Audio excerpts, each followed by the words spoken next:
Taigi tokia bendra apžvalga apie krikščioniškąją vienuolystę, krikščionišką vienuolinį gyvenimą, kuris įvairiose krikščionybės šakose, pirmiausia, turbūt nuo to reikėtų pradėti, nuo 3 didžiųjų tokių krikščionybės šakų, rytų krikščionybės, ortodoksų bažnyčios, Romos katalikų ir protestantų.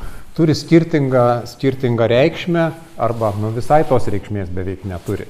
Tai rytų bažnyčioje matome, ortodoksų arba stačiatikių bažnyčioje, kad vienuolinis gyvenimas vyksta pagal vienodą formą, pagal Šventojo Bazilijaus regulą. Dėl to tose bažnyčiose, ortodoksų bažnyčiose, mes tiesiog turime žodį vienuolynai ir vyrų vienuolynas ar moterų vienuolynas, nes visose juose bus gyvenama būtent pagal vienodą vienuolinio gyvenimo modelį, vienodus principus. Vakarų bažnyčia yra šio požiūriu pati komplikuočiausia ir kartu įdomiausia, nes čia pasakyti, kas yra vienuolis ar vienuolė, reiškia beveik nieko nepasakyti, nes kas yra idealas benediktinui, neišeiti niekada iš savo vienuolyno, tas yra visiškai priešingas dalykas jėzuitui, tai bus trūkumas, kurio idealas yra išeiti kasdien iš savo namų kažkur į gatvę, į miestą, į visuomenę. Tai labai skirtingi tos vienuolinio gyvenimo idealai, skirtingos ir gyvenimo formos. Na ir pagaliau protestantų bendruomenėse tradiciškai mes nebeturime vienuolinio gyvenimo, kurį Martynas Liuteris pasmerkė, kalbėdamas apie celibatą arba tokį nesantuokinį gyvenimą, skaistybės gyvenimą, kaip apie tai, kas prieštarauja žmogaus prigimčiai. Dievas nesukūrė žmogaus tokiam gyvenimui ir todėl jo atsisakymas yra nenatūralus, neprigimtinis ir netraktuotinas bent jau kaip vertybė, kai buvo viduramžių katalikybėje, kaip tam tikras nuopelnas, tam tikras bonusas. Gyvenant tokį gyvenimą, apsimarinant, atsisakant daugelio dalykų. Dabar mes turime moderniaisiais laikais ir tokių vienuolinių bendruomenių ir protestantų bažnyčios, ypač arčiausiai esančioje ar pusiaukelėje link katalikybės anglikonų bažnyčioje, bet taip pat ir turime tokias ekumeninės bendruomenės tezė vienuolynas yra gerai žinomas šiais laikais labai populiarus, kasmet sutraukiantis į jaunimo susitikimus Europoje. Taigi 20 amžiaus viduryje tą vienuolyną tezė įkūrė Prancūzijoje, įkūrė protestantas brolis Rožė iš Šveicarijos, kilęs iš liuteroniškos tradicijos. Taigi visiškai iki tol neįmanomas dalykas, neįmanomas įsivaizduoti, kad gyvuotų ekumeninis vienuolynas, reiškia, kurio broliai yra ir katalikai, ir liuteronai, ir kad liuteronai praktikuotų kažkokį vienuolinį gyvenimą. Aišku, natūraliau mums įsivaizduoti tuos ekumeninius vienuolynus tarp katalikų ir ortodoksų, kur to skirtumo bažnytinių ir teologinių nėra daug ir tokių bendruomenių irgi šiais laikais yra. Tai tokie naujausi vienuolinio gyvenimo pavidalai, jie išeina už tų tradicinių konfesinių ribų. Bet kalbėsime daugiau apie tokias klasikinės vienuolinio gyvenimo formas, kadangi ypač 20 amžius jis atnešė labai daug, labai įvairių eksperimentinių formų, kurios turbūt dar tikrinasi save, kiek jos pridės, kiek jos įsiteisės ar įsišaknys. Kodėl svarbu kalbėti apie vienuolystę ir vienuolijas ir vienuolius specialiai, kalbant apie krikščionybę? Dėl to tam tikrą prasme, kad galime sakyti, tai yra tokia neoficialus toks bažnyčios elitas keliais požiūriais. Tai gali būti administracinių požiūrių, pavyzdžiui, ortodoksų bažnyčios visi vyskupai yra renkami iš vienuolių, taigi ortodoksų bažnyčia yra valdoma vienuolių, tik tai vienuolių. Vakarų ne, bet ortodoksų jie turi tą tokį išskirtinę prerogatyvą.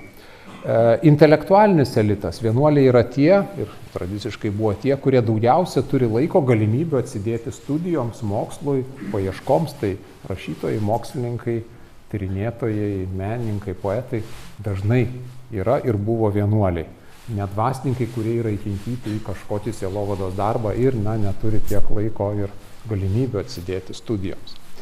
Ir trečias aspektas dvasinis, kadangi vienuolės pašaukimas yra dvasinis tobulėjimas, siekti kuo didesnio tobulumo, tai yra esmė, kuo artimiau sekti Kristų, tai natūralu, kad ir dauguma šventųjų yra iki šių laikų ne kas kita kaip vienuoliai ir vienuolės.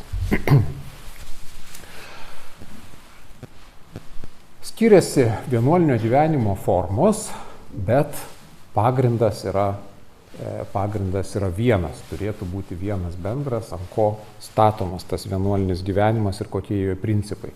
Yra du, galim sakyti, toks asmeninis ir bendruomeninis, arba kontempliatyvus ir toks, veiklus. Tai pirmas vienuolės pašaukimas yra siekti tokio asmeninio tobulumo ir kuo artimesnės vienybės su Dievu, kuo artimiau sekti Kristų. Dėl to apie vienuolės dažnai sakoma, kad jos tampa Kristaus sužadėtinėmis, duodamos įžadus. Tai aišku, ne simbolinė kalba, bet gerai išreiškia tai, kad vienuoliai nieko nėra svarbiau už sekimą Kristumi. Tai tas gyvenimo dėmuo reiškiasi per asmeninę maldą, gali būti ir bendruomeninę maldą visos bendruomenės, ir taip pat per askezę, tai reiškia tam tikrą savęs disciplinavimą. Per askezę vienuolė tobulėja. Ta askezė nebūtinai fizinė, bet dvasinė askezė. Nebūtinai pasninkas, ne kažkokios ten, ne vien kūno apsimarinimai, bet taip pat minčių disciplinavimas, impulso, aistrų suvaldymas, tam tikros tvarkos įvedimas ir taip toliau. Tai askezė yra tas kelias tobulėjimo arčiau link Dievo, krikščioniškai suprantant, kad žmogus yra netobulas ir norint tobulėti, reikia mums kažkaip dėti pastangų. Ir askezė yra būtent tos pastangos siekiant labiau link Dievo kreipti savo gyvenimą. Antras aspektas - artimo meiliai kažkaip pasitarnauti. Tai negali būti toks vien egoistinis gyvenimo būdas. Dabar aš čia atsisėdau, užsidariau, pasaulis ten tepleška, tedega, aš save tobulinsiu. Negali būti toks visai savanaudiškas. Tai aišku, dalis vienuolijų tą tiesiogiai išreiškia, tai yra kažkaip būdami naudingos visuomeniai, ar per socialinę veiklą, karitatyvinę veiklą, edukacinę veiklą, bet ir tos bendruomenės, kurios gyvena uždarą gyvenimą, sakysime taip, atsiskyrusios nuo pasaulio, jos irgi turi tarnauti pasauliui ir krikščionims ir nekrikščionims pasaulyje gyvenantiems pirmiausia dviem tokiais aspektais. Pirma, kaip tokios dvasingumo oazės, kaip vietos, į kurias mes galime kreiptis, galime nuvykti, galime apsistoti, ieškodami išminties, ieškodami paguodos, ieškodami atsakymo į mums iškylančius klausimus, ieškodami ramybės. Tai yra tam tikra ta vienuolių išpuoselėta svetingumo vieta, kuris skirta ne vien jiem patiem, jom pačiom, bet ir kitiems svečiams, kurie atvyksta. Ir antras aspektas - malda. Tai vėl meldžiasi tos bendruomenės ir už visą pasaulį. Ir krikščionis tiki, kad ne vien ginklais turbūt karai sprendžiami, bet galbūt ir ta malda, tas galų gale visa pasaulio istorija yra Dievo rankose. Taigi taip pat ir galima kreiptis, prašyti tų uždarų, kontempliatyvių vienuolių maldos ir už mūsų pačių reikalus, mūsų pačių ir asmeninius, ir šeimos, ir pasaulio bėdas. Tai keletas sentencijų galbūt iliustruoja tą vienuolinio gyvenimo tuos principus, tas maksimas čia iš LDK laikų vienos užrašų knygelės, bet veikiausiai čia tos sentencijos lotyniškos jos keliavo po visą Europą, tai nėra kažkas specifiškai lietuviško, tiesiog perrašomos, eina iš rankų į rankas. Tai kelios tokios sentencijos, kurios kalba apie ką reiškia būti geru vienuoliu arba gera vienuoliu. Tokius idealus kaip viską daryti dėl Dievo ir maksimaliai daryti. Kažkaip neskaičiuojant, nedalinant, nuolatos tobulėti, nes jeigu vienuolis nustoja tobulėti, jau jis kaip tokiu eskalatorium važiuoja žemyn, sustoti negalima, visą laiką turi vykti tas dvasinis judėjimas. Taip, grėsia dvasinė mirtis, abojumas, Daug kalbama apie askezę tose sentencijose, taigi būtent į savęs disciplinavimą, kryptingą drausminimą ir tobulinimą. Pavyzdžiui, vienas iš dalykų yra indiferencija, tam tikras abejingumas, kam vyresnieji paskirs, ar ne, ką lieps. Bet toks labai geras vienuolis, kuris savo norus kažkaip moka atidėti į šalį ir daryti tai, kam yra skiriamas, kam yra skiriama. Svarbu tarnauti, ne? Gyvenimas ne tam, kad patogiai gyventum, ne? Kad vienuolyną stoti ne tam, kad ten sočiai pavaldytum, taip būdavo kai kuriuose vienuolynuose turtinguose, taip ir yra. Saugiai gali ramiai gyventi gana patogiai, bet ne? Tas turi turėti tikslą kitą, ne? Būti tik tai priemonė, jeigu priemonė tampa tikslu, jau negerai. Be maldos vienuolis negali būti autentiškas, negali būti Dievo šeiminykštis, Dievo šeimos narys.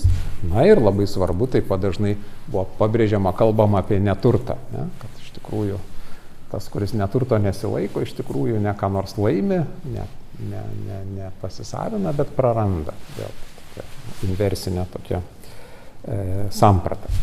Taigi, be tų dviejų dalykų, be savęs tobulinimo ir patarnavimo kitiems, bendra krikščionių vienuoliniam gyvenimui yra įžadai, kuriais išreiškiami tie dalykai, klasikiniai 3 įžadai skaistumo, neturto ir klusnumo, ir taip pat kasdienis Dievo garbinimas. Valandų liturgijos malda tai yra 8, klasikinė prasme 8 valandos, 8 kartus per parą, tradiciškai 7 kartus dieną, 1 kartą naktį keliantis į chorą. Tai yra ta pareiga, kurią atlieka vienuolės ir taip pat visi dvasininkai pareigoti atlikti tas liturginės valandas. Taigi tie 2 pamatiniai kiekvieno, kad ir kokie skirtingi būtų, kiekvieno vienuolio, kiekvienos vienuolės gyvenimo elementai. Čia ties jais šiek tiek sustosiu, ties įžadais ir ties liturginėmis valandomis.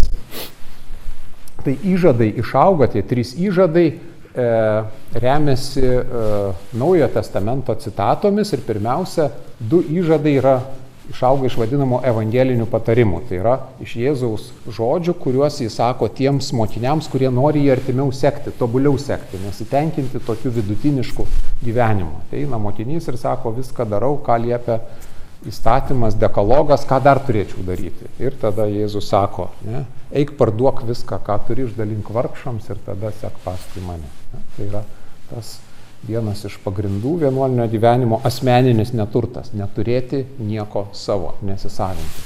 Vienuolynas gali būti turtingas, bendruomenė gali būti turtinga, turėti nuosavybę kaip juridinis asmuo, bet svarbu, kad nei vienas vienuolis, nei viena vienuolė nieko nesisavintų, nelaikytų savo, tik tai naudotųsi kaip priemonėmis su vyresnybės žinia, kuriomis gaunama naudotis.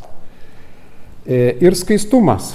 Taip, kitas evangelinis patarimas, Jėzus sako, yra eunuchų, kurie patys save tokius padarė dėl dangaus karalystės. Vėlgi, celibatas ar skaistumas ne savaime vertingas, ar ne, bet Kristus sako vertingas dėl tikslo, ar ne, dėl ko jo laikomasi. Ne, tai neturtas ir skaistumas vienuoliams leidžia atsipalaiduoti nuo žemiškų rūpesčių, ne, nuo tų rūpesčių, kurie dažniausiai saisto. Rūpestis šeima, vaikai, sutuoktiniu ir nuosavybė, mūsų sodai, namai, butai, kurie reikia kažkaip prižiūrėti, gilintis, rūpintis, taigi ir kurie neleidžia mums atsidėti daugiau tiems dvasiniams dalykams. Taigi vienuolių tie įžadai, ar ne, sudaro sąlygas vienuoliui gyventi tobulesnį gyvenimą. Nebūtinai jie tampa tobulesni gyvendami vienuolyne, bet tai yra priemonės, kurias gauna į savo rankas. Įžadai 3, kuriuos duoda visos vienuolijos, visi vienuoliai šiais laikais, yra būtent skaistumo, neturto ir 3 įžadas prisideda klusnumo. Kadangi kūrėsi bendruomenės, tai jos subirėtų, jeigu nebūtų to klusnumo įžado, kiekvienas sakytų, nori daryti, ką nori ir tada tiesiog tos organizacijos pakriktų. Dabar mes turime kai kurias vienuolijas, kurios gyvuoja 1,5 tūkstantmečio. Ne? Tai būtent didelė dalim dėl to klusnumo principo, kuris reiškia, kad vienuolė paklūsta vyresnio ar vyresniosios valiai. Ne? Paprastai vyresnioji tyčia ką nors specialiai neliepia, ne, daryti to, kas būtų ten neįmanoma, ne, bet tai, kas būtų naudinga pačiam asmeniui ir tai, kas būtų naudinga bendruomeniai, bet kartais būna, aišku, sunku priimti tuos dalykus arba nes sunku suprasti prasmę iš pradžių.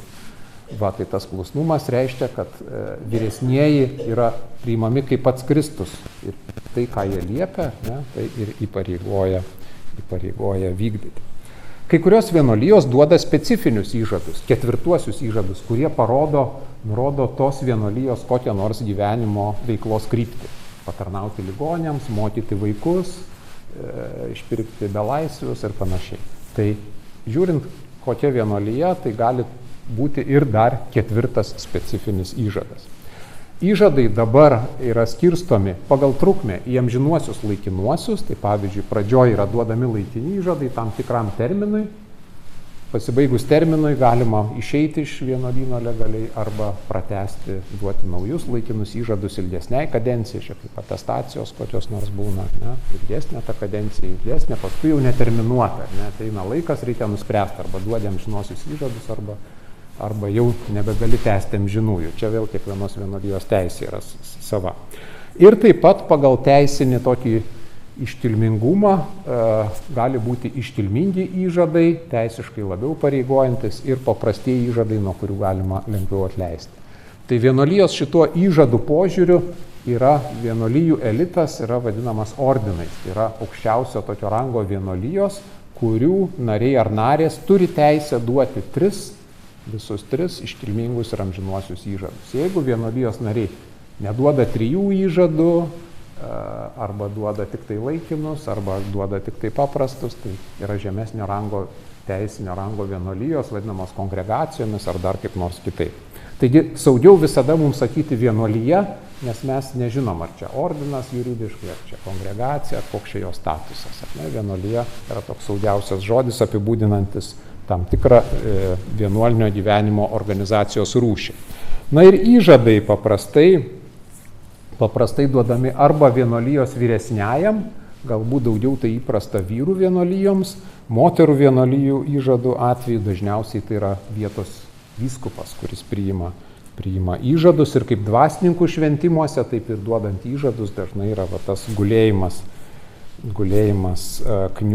kniupščiomis, tradiciškai vadinamas kryžiumi gulėjimas, ne, tai yra tas meldžiantis bendruomeniai visų šventųjų litanija, atsidavimas Dievo valiai ir svarbus dalykas yra, kaip matote, ant altoriaus pasirašo sesuo įžadų tekstą, ne, dalyvaujant vyresniai. Ne, tai yra tas parašas savo ranka patvirtinant, ar ne, perskaitant tą įžadų tekstą ir taip pat jį signuojant. Tai ten matėte sesers Asumpcionistės įžadus Vilniaus palaiminto Jurgio Matulaičio bažnyčioje. Čia tradiciškesnė įžadų ceremonija, tradiciškesnės apeigos sesers Benediktinės Kaune, kur matote, kad ji ne šiaip guli ant kilimėlio, bet yra užklota calūnų, tai yra laidotuvių gedulinių kilimėlių, ne? Tai pabrėžiant, kad miršta dabar ankstesniam gyvenimui, tai yra jos laidotuvės kaip pasaulietės ir kartu įžadai yra jau kaip prisikėlimas naujam gyvenimui. Vėlgi tie patys elementai.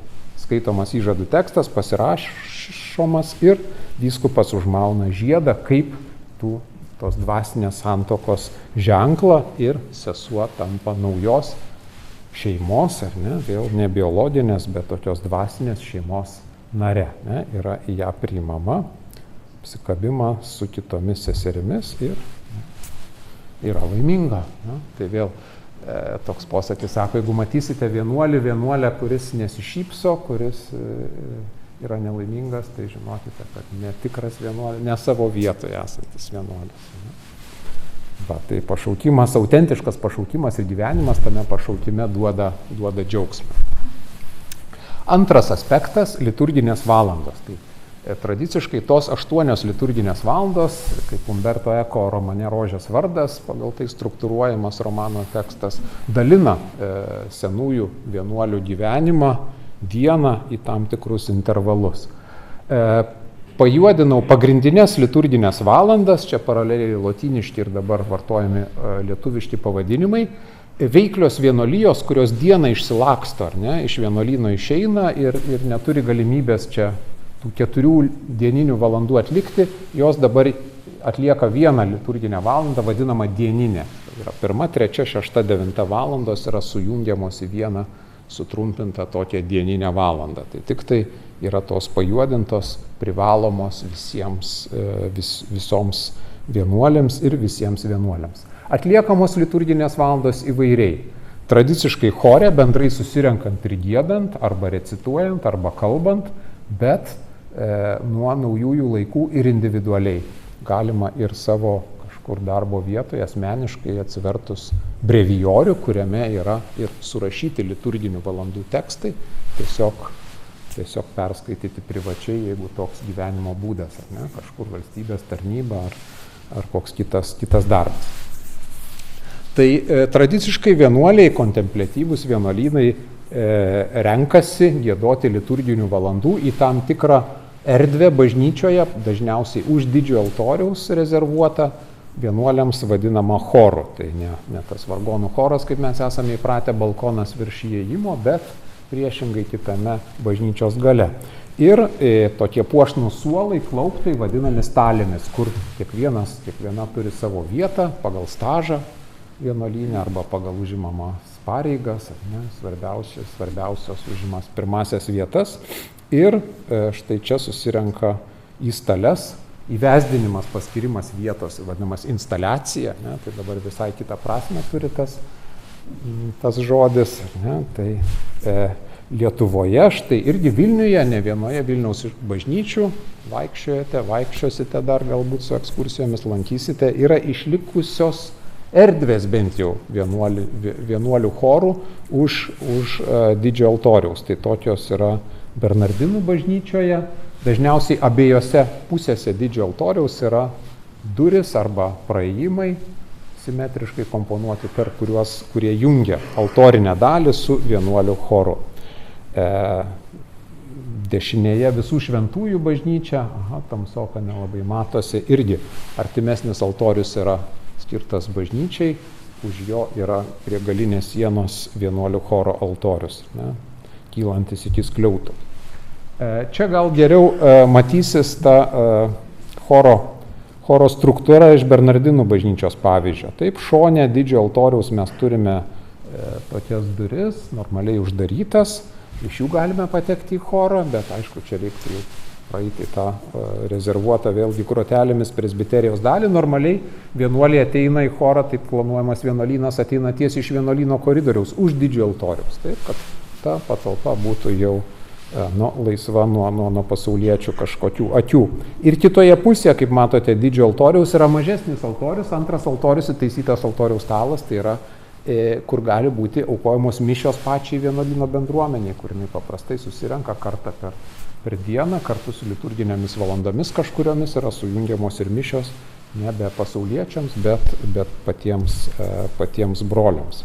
Ir stalės, taip, tokių baldų mes puošnių labai kaip vakarų Europoje ir Lenkijoje neturime išlikusių, tai vienas iš turbūt vertingiausių yra vėlyvojo baroko, kaip ir altoriai Bernardinų bažnyčioje, taip pat tokios natūralios medienos stalės chore, tai dvi didesnės ilgesnės stalės vargonuose ir prie vargonų balkono gale stalės turbūt vyresniesiems gvardijonui vienuolyno vyresniajam, ar ne, jo pavaduotojui, tai tiesiog išskiriama specialiai vieta. Na ir čia matote, kad vienuolių chore dar Bernardinų bažnyčioje už stalių yra durelės ir kitados čia stovėjo būtent vargonai, kurie dabar yra perkelti į virš didžiųjų bažnyčios durų. Kai vienuolynas nustojo egzistuoti, tie vargonai jau nebeatliko savo paskirties, nebebuvo choro, jie buvo panaudoti, perkelti į bažnyčios priekį. Daug kuklesnės štai išlikusios benediktinių stalės Šventos Kotrynos bažnyčioje, antrame aukšte prie vargonų. Tai irgi matote dvi pavienės stales, tai abatė ir prioriai vyresniosioms ir tada dvi simetriškos stalės kitoms seserims. Moterų vienuolynuose choras dažnai buvo įrengiamas antrame aukšte ir į jį seseris ateidavo, kaip dešinėje matote, tokių šoninių koridoriumi, ne, užlipdavo iš vienuolyno laiptinę į antrą aukštą ir pasienių ateidavo tiesiai antrą aukštų į vienuolyno balkoną, vargonų balkoną virš įėjimo niekada nenusileisdavo giedoti liturginių valandų į pirmąjį aukštą dėl griežtesnės klauzūros reikalavimų, ne, kad būtų mažiau matomos, mažiau pasiekiamos pasauliečių. Tokios griežtesnės klauzūros laikėsi ir kai kurios vyrų vienuolijos, tai Basieji karmelitai, kurie pastatydino Šventosios Teresės bažnyčią, čia jie vėlgi turėjo tokią specifinį išplanavimą choro, kad antrame aukšte už bažnyčios galinės sienos, altorijoje matosi tokie du grotuoti langeliai, tai tiesiog už tos sienos buvo choro patalpa, į kurią patenkama irgi iš vienuolyno antro aukšto koridoriaus virš zakristijos. Tai čia centrinė tokia patalpa, kaip atskira koplyčia, irgi griežtesnis izoliavimas, ne? Kad vienuoliai tiesiog ateina iš vienuolyno ir gieda kažkur, tik tai jų balsas yra girdimas, bet jie patys yra nematomi. Na ir tas choro egzistavimas buvo vienas iš vienuolinio gyvenimo tokių kitų būdingų elementų klauzūros išraiškų. Ne? Kiekvienas vienuolynas turi didesnę ar mažesnę, griežtesnę ar švelnesnę klauzūrą. Tai reiškia uždarumo reikalavimą dviem kryptimis. Draudimą pasauliečiams įeiti į vienuolyną apskritai tam tikromis dienomis arba į tam tikras zonas vienuolyno teritoriją ir taip pat vienuoliams išvykti iš vienuolyno. Tai čia tas klauzūros laipsnis labai skiriasi. Kai kur yra vienuolynų, kur priešingos lyties pasauliečiai negali įeiti, ar ne, apskritai išskyrus keletą švenčių dienų per metus. Arba kad ir bet kokie pasauliečiai gali įeiti tik tai porą valandų per savaitę. Ne, labai griežta klauzūra į pačią vienuolyno teritoriją. Kitur gali vaikščioti visur, tik tai gal negali užeiti į vienuolio kambarį asmeninį, ar ten dar kažkokias kitas bendras patalpas be vienuolio leidimo. Tai tas klauzūros reikalavimas labai įvairuoja, bet iš principo jis yra vienas iš vienuolinio gyvenimo, tokio kasdienio gyvenimo irgi elementų. Tai čia šiek tiek klauzūros tokių iliustracijų iš Vilniaus vienuolynų. Klauzūra padėjo užtikrinti galerijos, kurios jungė vienuolių gyvenamąsias patalpas su bažnyčiomis, su jų chorais ar su altorinėme dalim. Tai čia matom Bernardinų bažnyčios šventoriją, Bernardinių, kurios iš užupio ateidavo jau nebeišlikusių tilteliu tiesiai į melstis vyrų Bernardinų bažnyčią. Tiesiog likęs gabaliukas ir Antakalnio Petro ir Pauliaus bažnyčios gale, nuo altoriaus, taip, tokia antro aukšto galerija jungia su buvusiu vienuolynu. Užupio Bernardinės atėjusios štai ta galerija, jos patekdavo į tokią patalpą, kurioje susitikdavo su nuodėmklausiu, kunigu, kuris klausydavo išpažinties ir per tokį grotuotą langelį duodavo komuniją seserims. Tai vėl Bernardinas ateina iš kitos pusės, iš bažnyčios, o seseris ateina tuo koridoriumi į tą patalpą ir visur yra pertvaros, tokios tankios grotelės, kad tos klauzūros būtų laikomasi, nebūtų jokio fizinio kontakto. Klauzūros tam tikras aspektas gali būti irgi ir uždaras sodas, kuris skirtas, ar kiemas, kuris skirtas vienuolių bendruomenės tokiai privačiai rekreacijai, poilsio laikui, kur tiesiog gali išeiti pasivaikščioti. Tai gali būti uždaras kiemas, gali būti toks netaisyklingo plano, kaip čia turime Basųjų karmelitų buvusi tokį sodą prie Aušros vartų. Koplyčios dabar jau sutvarkyta. Ne? Dabar ko daugiau yra pasaulyje vienuolių ar vienuolių, taip, vyrų ar moterų. Tai iki modernių laikų, iki XIX amžiaus vyravo vyrų vienuolynai ir vyrų vienuolijos, tiek kiekybinė prasme vyrų vienuolių buvo daugiau, tiek, ir jie aišku dominavo ir tame bažnyčios gyvenime ir vienuolinėme gyvenime dėl savo tokio vyrų apskritai statuso. XIX amžiuje išlaisvinus moterų vienuolinį gyvenimą iš privalomos klauzūros reikalavimų, iki tol oficialūs vienuolynai galėjo būti moterų tik uždari, vyrų galėjo būti ir atviri, bet moterų ne. Tai pranyko tokios ribos, kurios ribojo moterų vienuolinio gyvenimo laisvę ir leido išsivaduoti tam vienuolinio gyvenimo troškimui iš tokių teisės normų. Ir nuo to laiko mes turime gerokai daugiau pasaulyje moterų vienuolių ir moterų vienuolijų. Tai anekdotas sako, kad Dievas, kuris viską žino, nežino 3 dalykų. Ne? Kiek turto turi pranciškonai, ką galvoja jėzuitai ir kiek pasaulyje yra moterų vienuolijų. Tai šiandien jų yra tikrai labai daug, daugiausia smulkesnių negu vyrų ordinai. Gyvenimo būdo prasme galime skirstyti visą vienuolinę tradiciją į atsiskyrėlišką vienuolystę ir bendruomeninę vienuolystę. Tai čia abiejų tų mokyklų pagrindinių kamienų šaknis kyla iš senovės Egipto. Vienuolystė gimsta ne iškart, ne Jėzaus laikais, ne apaštalų laikais, bet kaip po toks gyvenimo būdas išsiskiria, susiformuoja po kelių šimtmečių, būtent Egipte. Tai vienuolystės tėvų laikomas Antanas Abatas pradeda vienuolinį atsiskyrėlišką gyvenimą, kurio idealas yra gyventi pavieniui, išeiti į dykumą, ne, gyventi kiek leidžia galimybės be kažkokių ryšių su kitais žmonėmis, ne, tokių saistančių ryšių. Beveik tuo pačiu metu šiek tiek jaunesnis jo amžininkas Šventasis Pachomijus pradeda kurti tame pačiame Egipte bendruomeninius vienuolynus, cenobitinius vienuolynus, kuriuose gyvenama bendruomenėse. Tai 2 yra skirtingi to vienuolinio gyvenimo idealai. Tai amžinatilsį tėvas jėzuitas Antanas Saulaitis mėgdavo klausti, ne, vienuoliai ar bendruoliai. Tai vis dėlto absoliuti dauguma vienuolių, ne, ką mes vadiname, turėtų būti bendruoliai, nes tai yra bendruomeninis gyvenimas ir absoliučiai vyraujanti vienuolinio gyvenimo forma, daug lengvesnė pragmatiškai, antropologiškai, žmogiškai, ne, daug prieinamesnė negu tokia rizikinga ir daug daugiau brandos reikalaujanti ir iššūkį teikiantis gyvenimas. Tai nežinau, keli procentai turbūt yra vienuolių gyvenančių atsiskyrėlišką arba pusiau atsiskyrėlišką gyvenimą, tiek atsiskyrėliai dažnai asocijuojasi į tam tikras vis tiek bendruomenės, bet tai iš tikrųjų idealas dažniausiai yra tas bendras gyvenimas.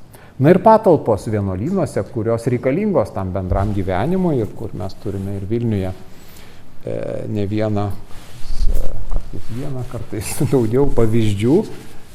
Vienas iš jų koplyčia, tais atvejais ypač jėzuitų atvejais čia galioja, kai jau jėzuitai atsisako vienuolinio choro, tai reikia bendros vietos bendruomenės maldai, bendruomenės mišioms, bendruomenės susirinkimams, nebelieka choro, reikia tada įkurti kažkokią koplyčią pačiame vienuolyne. Taigi turime ją išlikusią, dabartinė Lelevelio salė yra antroji viršutinė dalis tos buvusios jėzuitų kolegijos koplyčios, bendruomenės susirinkimui. Taip, ta paskliautinė jau koplyčios dalis. Pati reprezentatyviausia ir tokia taip pat ir pasauliečiams kartais prieinama, juos ten priimant iškilmingais atvejais, patalpa yra refektorijus arba vienuolyno valgomasis. Tai dažnai jis išsiskiria iš vienuolyno pastato tūrio kaip atskiri priestatai, ar ne, išsišovė, išsikišę iš tokio dažnai įprasto stačiakampio tūrio. Tai išsikišę dėl to, kad būtų geriau apšviečiami, taip, galima langus įtaisyti keliose sienose, jie būtų šviesesni. Ir tai yra tokios didžiausios reprezentatyviausios patalpos, kuriuose buvo valgoma, bet ne vien valgoma. Buvo atliekamos ir atgailos pratybos, atliekamos bausmės, ar ne, jeigu kažkas negali valgyti, turi pasninkauti ar klūpėti, ar ne, kaip kiti valgo, tai irgi yra taip. Šiek tiek daugiau negu vien valgykla ir vien valgomasis. Ne? Tai yra kartais praktikuojamas įsakyti pamokslus, pavyzdžiui, ne? Valgio metu jauni studentai. Tai toks polifunkcinė tokia vienuolinio gyvenimo erdvė ir būtent tokių pavyzdžių čia mes turime nemažai išlikusi. Pačios didžiausios erdvės yra jėzuitų refektorijai kolegijoje, dabartinėme universitete, Smuglevičiaus salė ir novicijate, dabar Krašto apsaugos biblioteka prie Švento Ignoto bažnyčios, kadangi čia buvo pačios didžiausios bendruomenės, apie 100 vienuolių talpinančios, tai aišku, tada ir refektorijus turėjo būti gerokai didesnis ir tai jame buvo valgoma dažnai pamainomis, ne? Viena pamaina ir paskui ateina antras rautas valgyti, nes irgi netelpa. Kai kurie refektorijai dabar naudojami kaip sekuliarūs valgomieji, sekuliarios valgyklos. Tai kairėje matote jėzuitų profesų namų buvusi refektorijų, tai yra dabar jėzuitų gimnazijos valgykla, dešinėje buvęs Basųjų karmelitų refektorijus, dabar Domus Marija viešbučio restoranas, baras. Ne? Vienas iš gražiausių refektorijų už Vilniaus ribų, bet Lietuvoje apskritai yra Pažaislio Kamaudulių vienuolyno valgomasis puoštas, matote, irgi medžio apmušalais, stiuko lipdyba ir freskomis.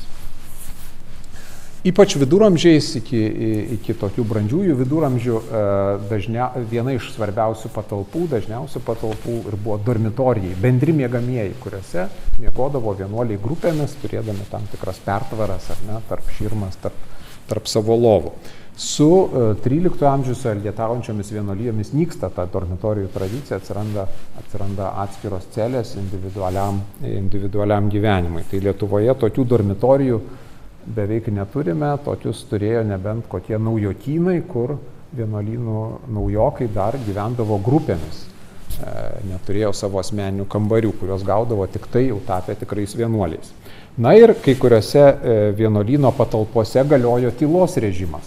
Vienuolyno chore, refektorijoje negalima kalbėti, ne? Arba tam tikrų metų po paskutinio varpo nakties metu kalbėti negalima. Tai kartais taip mums primena ir kokios nors kalbantis ženklai prieš įeinant į tam tikrą patalpą, ne? Kad reikia laikytis silencio, tylos, čia nebekalbu.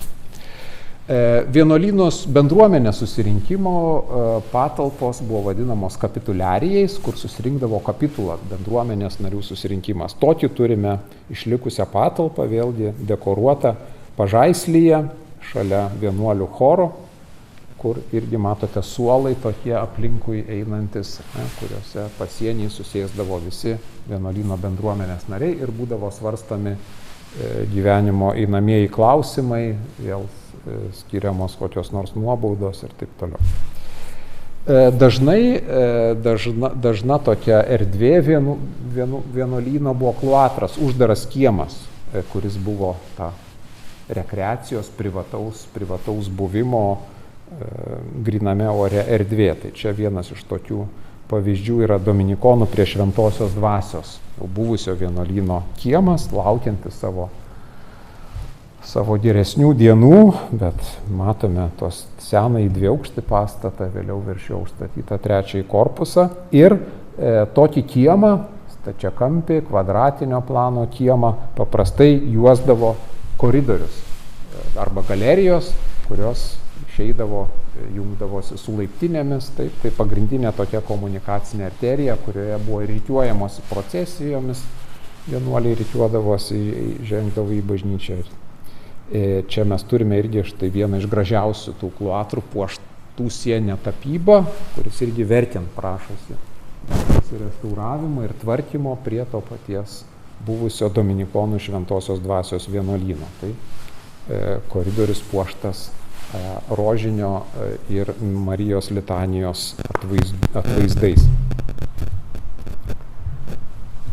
Toks didelis kiemas Laterano kanauninkų kitapus Antakalnio Šventųjų Petro ir Pauliaus bažnyčios, didžiulis vienuolyno irgi uždaras korpusas, tiek gyvenamasis, tiek ūkinis ir mažiau gal žinomas prie apleistos Vizitiečių bažnyčios. Taip pat matote, kad vienuolyno pastatai supo kvadratinį uždarą kiemą ir kartu išėjo į atvirą sodą jau kitoje pusėje. Dažname vienuolyne buvo ir ligoniams skirtos patalpos, vadinamos infirmerija. Čia mes turime išlikusią tik tai infirmeriją Bonifratrų vienuolyno prie Švento Kryžiaus bažnyčios prie prezidentūros, tačiau ši infirmerija, salė, iš kurios duris atsiveria tiesiai į bažnytėlę nedidelę, ji buvo skirta ne patiem vienuoliam, bet ligonėms, kuriuos slaugė Bonifratrai. Tai buvo pirmosios Lietuvoje ligoninės vieta, taigi ne pačiai bendruomeniai skirta, bet pačios vienuolių jau veiklos tarnystės vieta. Na ir laidojami buvo vienuoliai kriptose. Čia galime matyti keletą tokių variantų, keletą modelių. Pažaislyje, pavyzdžiui, vienuoliai buvo laidojami tokiuose keliuose kolumbarijose, taip, nišose įleidžiami, užmūrijama, užtinkuojama, užrašoma, kas palaidotas ir tada po kurio laiko, kai visos nišos užpildomos, tada ištraukiama seniausiai atmūrijamos, seniausiai palaidotos vienuolio kapas, kaulai išimami, perpilami, laidojamas kitas. Tai čia matome, kad po kapituliarijumi yra ta kripta įrengta. Viršui gyvi vienuoliai renkasi posėdžiauti, o apačioje guli ta mirusiųjų bendruomenė.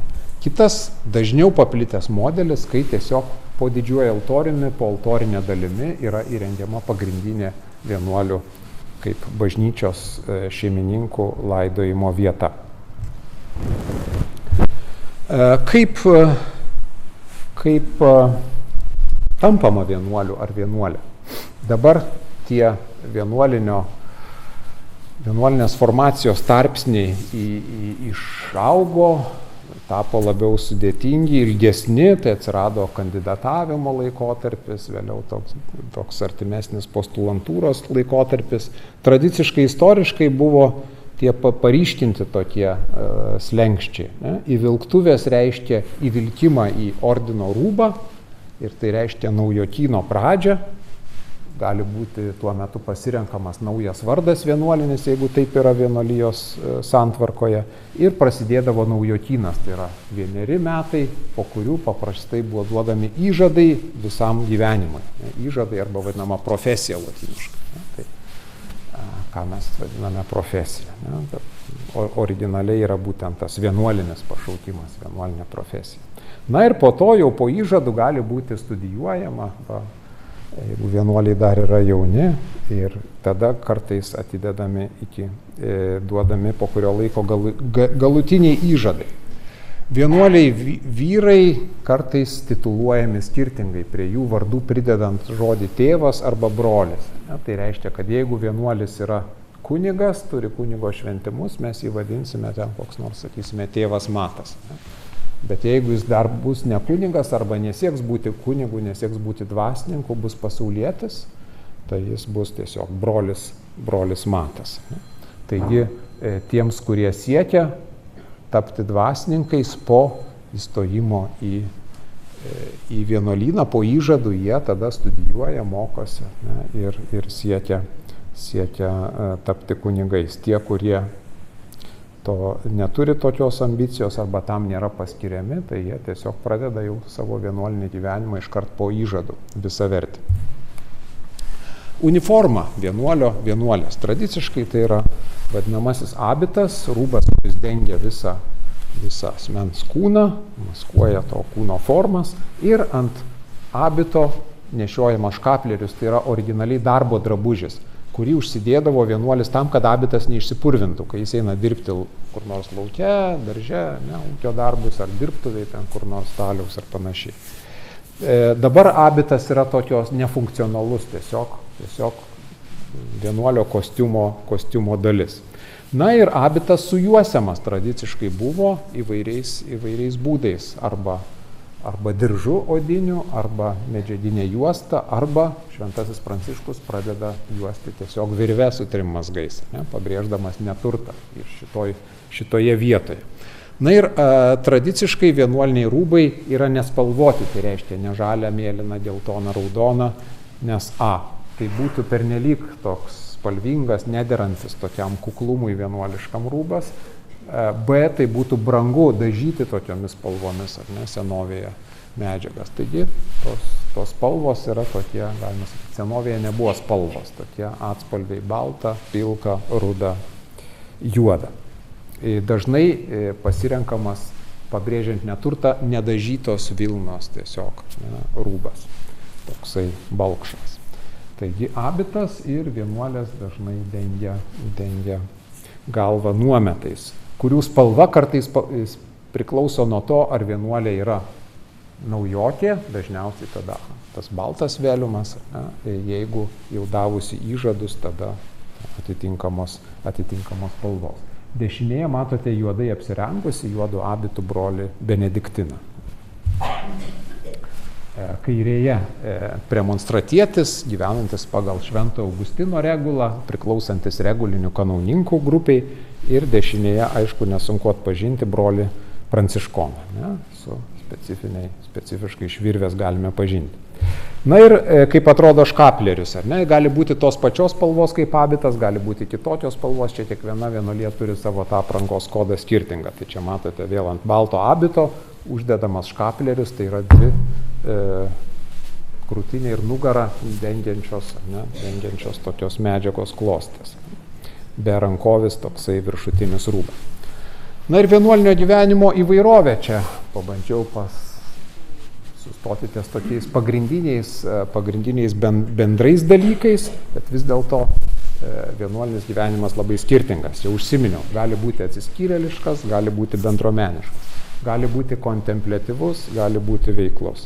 Gali būti vyrų vienuolijos, kuriuose dominuoja dvasininkai, ar svarbiausia funkcija atlieka dvasininkai vienuoliai, gali būti tokios, kuriuose daugiau dominuoja broliai, pasauliečiai vienuoliai, pavyzdžiui, slaugytojų ordinai arba kariniai ordinai, tai yra buvę Maltos ordinas, Vokiečių ordinas panašiai. Taip pat skirtingos veiklos rytis, kuo užsiima, kam angažuojasi vienuolijos ir taip pat įvairūs organizacijos būdai. Tai dar vienas čia toksai klausimas, kas yra dangus. Dangus sako, ten, kur liturgija rūpinasi benediktinas, kur pamokslų sako dominikonas ir kur dvasiškai vadovauja jėzuitas. Kiekviena vienuolija turi savo vietą. Bet kas yra pragaras? Užtenka sumaišyti jos vietomis. Ir jeigu benediktinas pradės sakyti pamokslus, dominikoninas imsis dvasiškai vadovauti, jėzuitas liturgiją tvarkys, tai mes turėsime pragarą. Tai ta vienuolinio gyvenimo įvairovė ir specifika, kuri skirtingose bendruomenėse reištis. Vienuolinio gyvenimą steigiantis tekstai, apibrėžiantis tekstai yra tie klasikiniai dviejų rūšių. Gali būti regula ir gali būti konstitucijos daugiskaitinė prasme. Čia skiriasi nuo konstitucijos kaip vienaskaita pagrindinio valstybės įstatymo. Ne? Tai gali būti vienuolijos, kurios vadovaujasi vien tik regula, Švento Pranciškaus regula, Švento Benedikto regula, Švento Bazilijaus regula. Gali būti vienuolijos, kurios šalia regulos, jeigu jinai yra labai bendro pobūdžio, kaip Švento Augustino ypač regula, ji turi tikslinančius dokumentus, konstitucijas, kurios papildo regulą ir kurios iš esmės nulemia tos vienuolijos specifiką, tapatybę. Gali būti nuo ankstyvųjų naujųjų laikų, jau po viduramžių kūrėsi naujos vienuolijos, modernios, pavyzdžiui, jėzuitai, kurie nebesivadovauja jokia regula, bet konstitucijos yra jų pagrindinis programinis dokumentas. Taigi, regula ir konstitucijos dažniausiai yra tie kiekvienos vienuolijos įstatyminiai kodeksai. Na ir tokios keturios gal klasikinio vienuolinio gyvenimo grupės ar mokyklos. Tai yra senieji kontempliatyvūs ordinai, kurie gyvena pagal Šventojo Bazilijaus ir rytuose ir Šventojo Benedikto vakaruose regulas, panašus gyvenimo būdas. Tada 11 amžiuje atsiranda reguliniai kanauninkai, vakarų Europoje jau žinoma. 13 amžius yra Elgetaujančiųjų ordinų kūrimosi laikas ir nuo 16 amžiaus randasi regulinių dvasininkų vienuolijos. Tai šiek tiek apie kiekvieną iš jų trumpai sustosiu. Tai Šventojo Benedikto regulos vienuolėms yra svarbiausia malda ir darbas. Ora et labora, sakoma, melstis ir dirbk. Ne? Tai toks gyvenimas yra stabilus gyvenimas, stojama į konkretų vienuolyną, ne į kažkokią pasaulinę organizaciją, bet į tos vietos vienuolyną, duodami įžadai tam vienuolynui, stabilumo taip pat įžadas ir gyvenamas toks maldos gyvenimas, dažnai agrarinėje erdvėje, dažniausiai toliau nuo kažkokio pasaulio triukšmo ir visa diena dalinama į bendrą maldą chore, į asmeninę maldą ir į fizinį darbą arba intelektualinį darbą gali būti. Ne? Tai toks kiekviena diena turi savo rutiną, kiekviena diena turi tą pačią dienotvarkę, tą pačią struktūrą. Ir tokie vienuolynai yra kiekvienas iš jų savarankiškas vadovaujamas abato ar abatės. Tai štai Lietuvoje turime dabar tokį gan naują, beveik 30 metų jau, vienuolyną Palendriuose, Kelmės rajone, iš Prancūzijos atvykę benediktinai, atkūrė tą vyrų benediktinų gyvenimo tradiciją, tai štai tokia dienotvarkė, kaip tas vyksta kiekvieną diena turi labai aišku apibrėžtą gyvenimo ritmą. Varpas suskambina ir Jau kiekvienas vienuolis žino, kas dabar bus. Dabar valgysim, dabar eisim į chorą melstis, dabar yra laikas asmeniai maldai, dabar yra laikas poilsiui, dabar yra laikas darbui, taip, įvairiam darbui, bitininkystė, knygų leidybas, spausdinimas ar dar kas nors. Labai įvairūs dalykai. Reguliniai kanauninkai Lietuvoje mes tokių dabar neturime, tai jie mažiausiai pažįstami iš tų tokių klasikinių vienuolinių ordinų. Ėmė gyventi pagal Švento Augustino regulą ir jų svarbiausia tapatybės dalis, kad jie yra dvasininkai. Tai ir vadinami kanauninkais kaip katedrų dvasininkai, iš kurių jie išsirutuliojo. Dalis katedrų dvasininkų ėmė gyventi bendruomeniškai, sumetė turtą, pradėjo gyventi bendra nuosavybė, bendroje vietoje. Ir štai jų tokia irgi tapatybė yra pirmiausia būti dvasininkais, iškilmingai garbinti Dievą kaip benediktinams, stabiliai gyventi kaip benediktinams, bet kurtis dažniausiai miestuose ir aptarnauti parapinės bažnyčias. Jeigu benediktinai neužsiima sielovada tradiciškai, tai reguliniai kanauninkai visada aptarnauja parapijas. Iš aprangos jos galima supainioti su ne vienuoliais kanauninkais, tai yra aukštesniaisiais dvasininkais, kurie nešioja lygiai tokius pat rūbus, prelatais, kanauninkais, katedrų kapitulų nariais, bet jo vidinis jų gyvenimas skiriasi. Tai Lietuvoje, Vilniuje, čia esame turėję 2 parapinės bažnyčias, kurias kažkada aptarnavo reguliniai kanauninkai. Tai yra Užupio parapija, Švento Baltramiejaus bažnyčia ir Antakalnio kita priemiesčio parapija, Šventųjų Petro ir Pauliaus bažnyčia, Laterano kanauninkai. 13 amžius atneša tokią labai vieną iš didžiausių revoliucijų vienuoliniam gyvenimui. Elgetaujančiosios vienuolijos, kurios pabrėžia bendruomeninį neturtą, kad dabar jau nebeturėsim didelių žemės plotų, kurie susaisto, stabilizuoja, mes turim tada kažkaip dirbti, gyventi sėsliai. Ne, dabar yra mobilus gyvenimo būdas, perimamas iš pirklių miestiečių ir pirmiausias dalykas yra tas bendruomeninis neturtas, kuris įgalina mobilumą. Dabar jau vienuoliai nebestoja į konkretų vienuolyną, bet į bendrą pasaulinį ordiną. Ir šiandien jis čia, kitą dieną bus kitur, kur paskirs vyresnysis, jau vienuoliai pradeda judėti ir migruoti. Ir pirmiausia, kūrėsi miestuose, nes miestuose, kur gyvena daug žmonių, didelė koncentracija, galima pragyventi iš išmaldos. Tai yra ypač pradžioje akcentuojama, kad fundacijų nebepriimame kažkokio nuolatinio turto, bet gyvenam už patarnavimus. Kad reikia patarnavimų, reikia užsimti sielovadą, ar ne? Tai vėl miestiečių, tada brolijos kokios nors, ar ne? Ir štai broliai tampa pamokslininkais, nuodėmklausiais, brolijų dvasios vadovais, patarnauja miestiečiams, mainais už tai gauna išmaldos, iš to pragyvena. Kad užsimtum dvasinių darbų, dvasininko darbą reikia studijuoti, gauti gerą išsilavinimą. Taigi elgetaujančiose vienuolijose, ypač dominikonų ordine, pabrėžiama labai studijų reikšmė. Turi pasiruošti tam kvalifikuotam kunigo darbui. Taigi ir jau vienuoliai persikelia iš esmės į miestus ir gyvena tokį mobilų gyvenimo būdą. Tai žymiausios klasikinės elgetaujančiosios vienuolijos, elgetaujantieji ordinai yra pranciškonai ir dominikonai, bet taip pat mažesni taip pat yra ir karmelitai bei augustinai.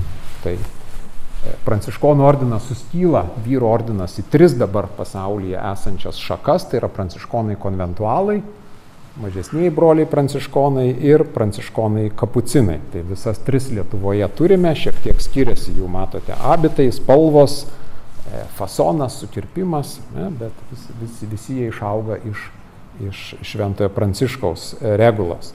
Ir kitos vienuolinės šeimos - dominikonai, karmelitai, augustinai. Karmelitų ir augustinų Lietuvoje nebeturime, tai mažiau juos pažįstame. Ir apačioje matote Augustinų šeimą, kuri dabar aktualizavosi, kurios reikšmė išrinkus dabartinį popiežių Leoną XIV, kuris ir priklauso šitam Švento Augustino ordinui. Ir kurie kažkada turėjo bažnyčią Savičiaus gatvėje ir savo konventą taip pat ir Vilniuje. Vienuolija, kuri taip pat pasižymėjo tuo, kad davė pasauliui vienuolinio gyvenimo kritiką didžiausią, Martyną Liuterį, ir vieną iš didžiausių mokslininkų, genetikos tėvą Gregorą Mendelį, kuris buvo Augustinas Brno vienuolyno abatas. Na ir 16 amžiuje kūrėsi regulinių dvasininkų vienuolijos, tai čia jėzuitai pirmiausia, geriausiai žinomi, taip pat ir kiti misionieriai Lietuvoje, pijorai, marijonai, kurie gyvena dar didesnį tokį, dar mobilesnį gyvenimo būdą ir užsiima daugiau tokių asmeninių vadovavimų, nebe parapiniais patarnavimais, nebe tiek ten išpažinčių klausimų, pamokslavimu, bet ugdymu, edukacija, dvasiniais patarimais, ne, tokiais dalykais. Ir čia jėzuitai 16 amžiuje įveda daug naujovių. Pirmas punktas yra, kad nutraukia vienuolinio gyvenimo tradiciją ir patys sako, mes nesame vienuoliai, nesimeldžiame chore, nebegėdame psalmių. Tai reiškia, kad atsisakoma ir vienuolyno bažnyčiose. Choro nebelieka, nebenešiojamas abitas, nebekeičiamas vienuolinis vardas, pasiliekamas tas pats vardas, koks yra atsinešamas iš pasaulio.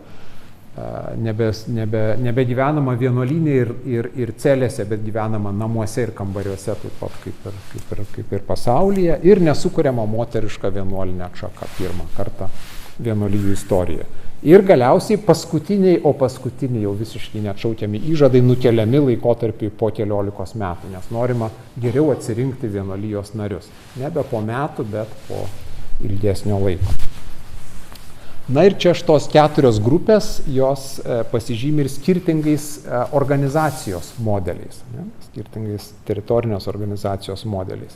Gali būti visiškai savarankiški vienuolynai, kaip miestai valstybės, pavyzdžiui, ortodoksų vienuolynai rytų bažnyčia. Kiekvienas vienuolynas nepriklausomas ir neturi kažkokio aukštesnio autoriteto tiesioginio virš savęs. Labiau tokia sugrupuotas vienuolinio gyvenimo būdas yra vienuolynų kongregacijos. Tai yra vienuolynai, kurie iš esmės savarankiški, bet jie turi tokį kažkokį centrą, dvasinį centrą ir tokį, kurio vyresnysis yra autoritetingas ir visai vienuolynų grupiai. Pavyzdžiui, Kliuny buvo tokia reforma ir Kliuny vienuolynų sąjunga viduramžiais virš 1000 vakarų Europos vienuolynų prisijungė prie Kliuny motininio vienuolyno Prancūzijoje. Elgetaujančios vienuolijos suformuoja tokią atstovaujamąją demokratiją, galim sakyti. Ne? Vienuolynų atstovai renka savo atstovus į provincijos suvažiavimą, provincijos suvažiavimas renka svarsto klausimus, renka vyresniuosius, renka atstovus į generalinį suvažiavimą. Ne? Generalinis suvažiavimas renka tam tikrai kadencijai vadovybę, taip, ir čia yra kadencinė valdžia, kurioje yra parlamentinė tokia valdžia, tos vadinamos kapitulos, provincijų kapitulos, generalinės kapitulos, kurios leidžia įstatymus ir skiria pareigūnus, ir yra pareigūnai, kurie, kaip vykdomoji valdžia, tą kadenciją atlieka pareigas, vadovauja vienuolynui konkrečiam, vadovauja provincijai ar vadovauja visai vienuolijai. Na ir stipriausia tokia valdžia čia pasižymi jėzuitai. Galima sakyti, palyginti su su absoliutinė monarchija, ne? Kur renkamas generalinis vyresnysis, kuris daug ką skiria, nebėra kažkokios tokio rinkimo, ar ne, čia į pareigas, ar ne, visame pasaulyje, pavyzdžiui, jėzuitų kolegijų rektorius skiria generolas, ar ne, visame dideliame pasaulyje. Jis nerenkamas kadenciniai valdžiai, kažkokiai terminuotai, jo valdžia yra neterminuota. Dėl to buvo pravardžiuojamas, ir yra pravardžiuojamas juoduoju popiežiumi, ar ne? Tai baltasis popiežius yra tikrasis, raudonasis tas, kuris kardinolas rūpinasi misijų kongregacija, o juodasis popiežius, kaip ir baltasis, buvo neterminuotos valdžios. Ir toks yra iki šiol, nors paskutiniai 2 jau popiežių pavyzdžių yra atsistatydinę, bet aišku, tai yra laisvos valios sprendimas. Na ir tos centralizuotos vienuolijos, kurios yra daugiau integruotos, jos turi tokie 3 pakopų sluoksnį valdžią. Ne? Yra centrinė vadovybė Romoje, tada skirstoma į provincijas, teritorinius darinius ir tada tam tikras vienuolių kiekis, vienuolynų kiekis gali sudaryti tokią provinciją. Tai provincijos kūriamos, jeigu auga vienuolyje, naikinamos ir jungiamos, jeigu vienuolyje nyksta. Na ir pabaigai toks trumpas žvilgsnis į vienuolijų raidą Lietuvoje, Lietuvos istorijoje. Tai Lietuvos didžiosioje kunigaikštystėje daugiausia mes turėjome elgetaujančių vienuolynų, nes tai buvo tas tų vienuolijų klestėjimo laikas, Lietuvos krikšto laikas, 14-15 amžius, kai tos vienuolijos buvo Europoje ant bangos. Vėliau atėjo 16-17 amžiuje regulinių dvasininkų vienuolynai. Kitigi vienuolynai, Šventojo Benedikto regulos vienuolynai arba regulinių kanauninkų vienuolynų buvo nedaug. Ir šiandien jų neturime arba beveik neturime. Tarp moterų vyravo benediktinių ir bernardinių vienuolynai, o 18 amžiuje buvo įsikūrę pirmą kartą ir vietinės vienuolijos. Nebe atkeliavo iš užsienio, nebe pasaulinės, bet įsikūrė rokitai, marijavitės, dėja 19 amžiuje išnykusios vienuolijos, tai pirmos tokios lokalinės vietinės vienuolijos. 19 amžius reiškia vieną iš tokių svarbiausių krizių vienuolynų ir vienuolių istorijoje Lietuvoje. Tai pirmiausia reiškėsi masinių vienuolynų uždarinėjimu, keliomis tokiomis bangomis. Ir tai reiškia, kad vienuolijos arba išmirė dauguma jų, buvo išsklaidyti jų nariai, arba kai kurios seseris išvažiavo į užsienį, į Prancūziją, bet irgi ten ta tradicija tiesiogiai ir nutrūko. Išliko keletas tik tai vienuolynų Lietuvos dabartinėje teritorijoje, pirmiausia moterų vienuolynai, Vilniuje, Kaune benediktinės, Krakėse kotrinietės, ir Kretinga yra labai svarbi pranciškonams, nes tai yra faktiškai tas vienintelis vienuolynas, kuris, taip galim sakyti, ant plauko iš bėdos pergyveno tą carinio uždarinėjimo laikotarpį. Jurgis Matulaitis slapta davė įžadus paskutiniam pasaulyje marijonų vienuoliui Marijampolėje, tai formaliai vienuolynas buvo uždarytas, nustojo egzistuoti caro valdžios požiūriu, nes jis nežinojo, kad yra kitų dar vienuolių. Tai buvo paskutinis vienuolis, pats savo viršininkas, generolas, kuris savo liepė ir savęs klausė. Kai kurių paskutinių vienuolių kapus galime rasti bernardinių kapinėse, pavyzdžiui, nutrūko Vilniaus bernardinių tradicija, paskui jau jos atsikūrė iš Lenkijos po pirmo pasaulinio karo. Marijavitė paskutinė apskritai reiškia tos vienuolijos pabaigą Lietuvoje. Ir 20 amžiaus pirmoje pusėje matome, kad tas vienuolinis gyvenimas atsinaujina. Dar caro laikais pradeda kurti slaptos vienuolijos, kurių nariai nenešioja ir narės nenešioja abitų, nes jos yra neoficialios, oficialiai neregistruotos Rusijos imperijoje, caro valdžiai nežinomos, pritaikytos tokioms pogrindiniams veikimo sąlygoms.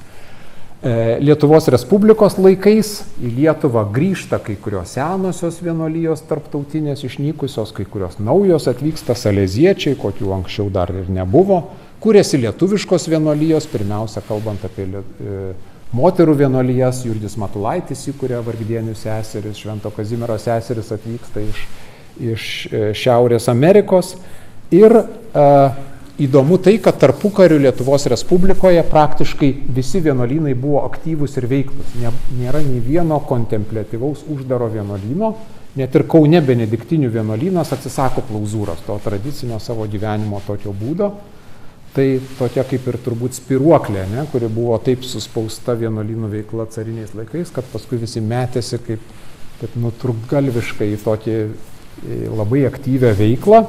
Ir labai jaunos vienuolijos, kadangi stoja dideli kiekiai jaunų žmonių, tai santykinis vienuolių amžius yra nedidelis. Ir dauguma vienuolijų, kurios atvyksta į Lietuvą, atsikuria iš užsienio, atvyksta iš Vokietijos. Aišku, kadangi santykiai su Lenkija nebuvo geri, o Vokietija buvo ta šalis, kuri buvo geografiškai arčiausiai Lietuvos ir kurios dalis teritorijos buvo būtent katalikiški kraštai. 20 amžiaus antroji pusė reiškia vėl tokia didelė krizė Lietuvos vienuoliniam gyvenimui, prasideda į Antro pasaulinio karo metais, kai Vilniuje įkalinama dalis vienuolių arba išvežama į koncentracijos stovyklas arba moteriams uždraudžiama gyventi bendrai ir nešioti vienuolinio gyvenimo ženklus, o po to didelė dalis jų išvažiuoja į Lenkiją karui pasibaigus. Sovietų valdžia panaikina oficialiai vienuolynų gyvenimą, neberegistruoja kaip juridinių asmenų, taigi visos vienuolijos pradeda gyventi pogrindyje, bet čia sovietų valdžia, galim sakyti, save trupučiuką gal ir pergudravo ir apgavo, kadangi nebeteko galimybės kontroliuoti tų struktūrų, nebežinojo, kas yra vienuolis, kokie yra nauji vienuoliai vienuolės. ir tokiu būdu išleido iš savo rankų tą galimybę kontroliuoti kitaip negu kitas oficialias bažnytinės struktūras. Ir būtent vienuolės tampa pogrindinio tokio katalikiško rezistencinio sąjūdžio organizatoriais. Kronika, katalikų bažnyčios kronika, ilgiausiai ėjęs nesustabdytas vienintelis Sovietų sąjungoje toksai pogrindinis leidinys, būtent ir remiasi tomis struktūromis jėzuitų ir seserų eucharistiečių bendradarbiavimu, jų tarpusavio ryšiais, kurie oficialiai valdžiai buvo nežinomi. Taigi tai sudaro sąlygas platinti, rinkti medžiagą, leisti, dauginti leidinį, jį platinti. Ir šiais laikais, vėlgi aišku, Lietuvos nepriklausomybę atkūrus, turime vėl bangą atsikūrimo senųjų vienuolijų iš užsienio, atvyksta jų atstovai, arba naujos vienuolijos taip pat atkeliauja į Lietuvą. Ir čia šitoj vietoje jau mes matome daugiausiai tos vienuolijos atvyksta nebe iš vokiškų, bet iš prancūzakalbių kraštų, Belgijos arba Prancūzijos. Čia didelė dalimi jau yra asmeniai ryšiai kardinolo Bačkio, kuris geriau pažino tą prancūzakalbių pasaulį, tie asmeniai ryšiai, kvietimas vienuolijoms atvykti lemia šitą veiksnį. Senuose vienuolynuose kartais įsikūrė jau visai kitos bendruomenės, nebe senųjų vienuolijų nebėra, bet perima kitos šeimos. Taip pat matome, kad kūrėsi kontempliatyvus, tokie griežti, uždari vienuolynai, kokių nebuvo tarpukariu. Jų nėra daug, aišku, bet tas noras, tokio aiškaus, aiškiai skirtingo nuo pasaulietiško gyvenimo, jis toks akivaizdus. Aktyvų vienuolinį gyvenimą, jis panašus į tokį pasauliečių gyvenimą, jis sunkiau galbūt rasti motyvo jo tapatybės, kontempliatyvus labai aiškiai skiriasi. Na ir dabar, aišku, išgyvename tokią krizę struktūrinė ir demografinė, tai yra vienuolių naujų skaičius mažėja, pašaukimų skaičius mažėja, esantis vienuolė sensta ir tai lemia, kad ir vienuolijų struktūros, provincijos nyksta, jungiasi, pavyzdžiui, Lietuvos dominikonai priklauso vienai iš Prancūzijos 3 provincijų, Lietuvos jėzuitai priklauso Centrinės Europos provincijai kartu su Austrijos, Vokietijos, Šveicarijos, Švedijos, Latvijos jėzuitais. Tai mes gal tik pranciškonai dar yra išlaikę iš vyrų vienuolijų savo lietuvišką provinciją. Na ir pabaigai, kad įsivaizduotumėt gal, kaip kito Vilniuje konkrečiai vienuolių skaičius nuo 18 amžiaus pabaigos, tai mes maždaug turime tuos statistinius duomenis įvairiais laikotarpiais, tai tiesiog galite įsivaizduoti. Tai ačiū už kantrybę, taip pat, kaip bijojau, ir užsiplepėjau, bet jeigu dar turite klausimų, tai mielai atsakysiu.